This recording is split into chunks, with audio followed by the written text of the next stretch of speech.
Ooh, that looks tasty. Welcome folks, Today the Hungry Gamer is back with another mini review, and today we're talking about Apiary from Stonemaier Games. And before I get started, thank you to Stonemaier Games for sending me this copy and the expansion to check out and talk to you all about. And what this game is this is a far future game where humanity has left the planet and the humble honeybee has evolved, grown, and become spacefarers themselves.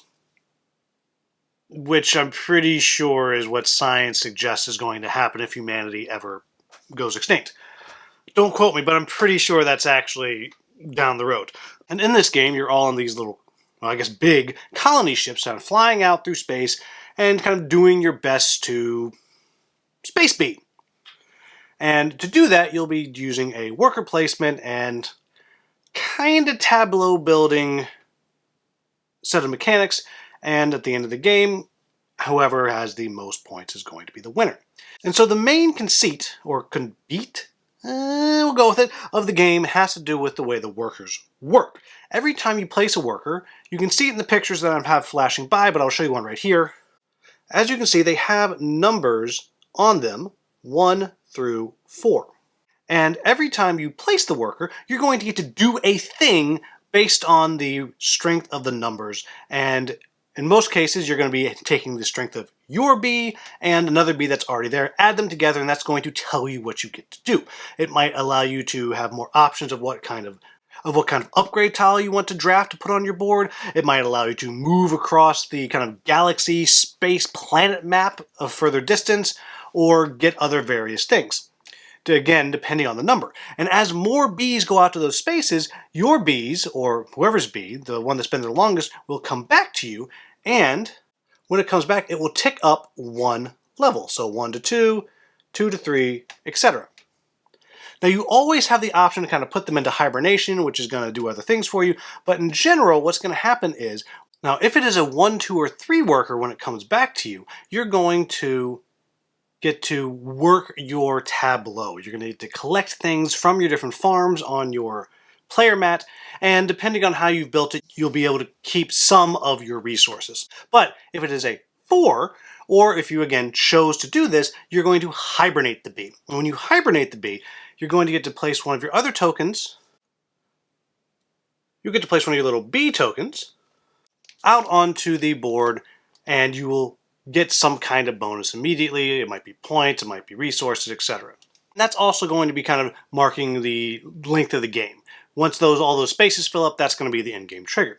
But really, that's it. This is at its core, a basic worker placement game that you're placing your workers out doing different things. You might explore, which is going to move the big colony ship around to different places, go to different planets, which will give you access to different resources. You might be expanding your hive, getting more upgrade tiles. You might be getting in-game scoring tiles. You might be doing research, which will be able to get you new cards, let you play cards, which are often in-game scoring into your tableau around your mat. Or you might go teach a dance, kind of a bee dance. That's how bees communicate. That is science, I know that. And what this is going to do is when you do that, it's going to create an exchange formula. You go out there, you place your bee out there, and you get to decide, well, at this place you can turn 1 wax and 1 fiber, and that's going to get you a point. Or you're going to trade off a point and a fiber, and that's going to get you wax, or whatever it is that you want it to be. Ha, bee. But you're going to get to place that there, and you get to activate that as many times as you want. But whoever created that dance, every time someone else uses it, you're going to get reputation. There's a reputation track that you're going to be going up, and that's going to be earning you points at the end of the game for how far you get. But that is the core of how this game works. So what do I like about this game? Well, the first thing is, as is the usual with Stonemaier games, it's a really nice production. It's really nice. Everything's lit and finished. Even the rule books are lit and finished. It fits in the box nicely. Even the expansion fits in the core box nicely. These bees are really, really good. They're easy to see. They're easy to read. Just all around, very good production. I also appreciate that the factions are pretty darn different. They have core abilities that you start with, and you can flip the tiles over and get a little stronger. But they are exceedingly different. It's not a hugely asymmetric game like a Vast or a Merchant's Cove, but the asymmetry is there, which will kind of lead you down different paths, and you'll be accomplishing the same goal in different ways. And I think the factions are very good, they're interesting, and there are a lot of them. Also, a special little call out to the expansion. The expansion factions are very good, they're very fun, and the expansion also came with some updates to the original game to readjust some of the balance of some of the older factions. Though I'm not clear if in the new printings if that's been changed or how that all works. There's also, in the expansion, a really good reference book that it comes with. It just has everything in there. It explains everything really, really clearly. It's just wonderful. Back to the gameplay. As I mentioned in my brief overview, the upgrading of the bees is the core of the game. You're putting them out, you're trying to figure out where to put them to best maximize what you can do versus what you want to do. You're paying attention to how the other players have played their bees, what number there is out there. All of that makes for a really interesting dynamic and makes a pretty much heads down Euro game a little bit more heads up, because you are paying a little bit more attention to what other players are doing and how their bees are out there and what you want to give other players access to. So I think that works really well. I really enjoy the upgrading of your player board. As you're slowly kind of building it out, you get to get new big tiles, small tiles, you're putting it out onto the board. As you cover things, you get bonuses. As you place things out in certain orders, you get bonuses. And then when you combine that with the card play, and the cards I didn't really talk about, but you can always just throw away a card for a resource. All the cards have an instant ability, and then they also have an in-game scoring ability. And I love multi-use cards, and I think these are really good, the way that they work. It's very much instant gratification, emergency gratification, or I'm going to make this my plan to try to win the game. So I think that works exceptionally well. And finally, I'll say it's just a clean game. There's not a lot of futs going on with this game. It's pretty easy to understand. It's pretty easy to kind of jump in and just get going. And I always enjoy that. I actually played it with Canadian Kev and Original Don. We took it down to a distillery nearby, 10th Street Distillery. If you are in the San Jose area, it's fantastic. We played there, fit on the table, and we were able to do that in a dim light and have a great time. So a game that has that ability, I always appreciate that. So what are my quibbles with the game? Well, I mean, the theme's weird. It's weird. It's weird. And so I feel like this is one of those themes that either you're really into that or you're like, what the crap? Now, me personally, bees and bugs, now don't get me wrong. I love me some honey. And I know that bees are of the utmost importance, but I don't want them in my house. And my wife was like, nope, not playing this, does not like bees, they creep her out. So, you have that with the theme. The next thing I'll say is, it is not a fast game. The playtime is not long, but it's not a fast game. You're just putting things out, making your moves, slowly kind of chipping away at what you're trying to do. And there's never really any turn that you're like, oh my gosh, that turn was so amazing. Rather, it's a slow kind of, okay, I'm doing this, I'm making this choice, I'm moving this direction. Oh, well, here's an opportunity to do a thing. I'm going to do that. And it's one of those style games.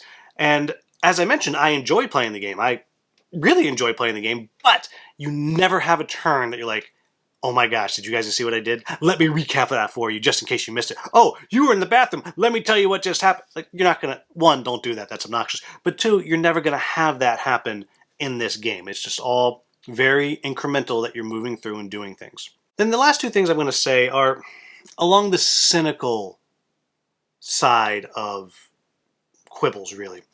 And I often say these, and I don't know that it's necessarily a bad thing, but it's just so people have the full picture here. This is one of those games that's going to have the same gameplay arc every time you play. Yes, the different tiles that are out there are going to change the gameplay. Yes, the way the planets come out are going to change the gameplay, and more importantly, the different factions you have are going to change the gameplay.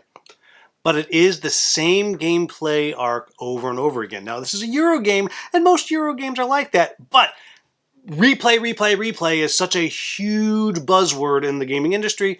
It is worth being said. It's the same arc. The differences are going to come in your factions and how you approach every given game. The last thing I'll say is, at the end of the day, it is still just a worker placement game. And I hesitate to say that because I like worker placement games. And the way those bees upgrade and that little math you're doing, I think is fascinating. But at its core, it is a relatively simple worker placement game. And so if you're not into that, this spinning bee is not going to change your mind. There you have it, folks. That is Apiary. Before I wrap it up, I neglected to say that there's also a solo mode that is pretty darn good. I neglected to say that at the beginning. I'm going to say it right now. I'm going to leave it right here and be weird and out of order. But the solo mode is very easy to operate, and it is very challenging, and you can play through a game with it very, very quickly. And I think it's a very, very solid solo mode. You're using a lot of bits. You're using a lot of the different bees, but it does work really well, and it allows you kind of to play. But there you have it, folks. That is Apiary. I like this game. I don't know. I'm not going to go so far as to say it's my favorite Stonemaier game. I think Expeditions still is holding on to that one for me. But this is a very solid game. I think it's doing something very clever with the way the bees work, and they upgrade, and they hibernate, and they go away, and the choices you're making there, and building up your hive. All of that I think is very, very clever. I think if you find the theme charming and not strange, and you're looking for, and you like worker placement games, you like this kind of building up of your tableau, and this is a game that's probably not going to be a miss for you.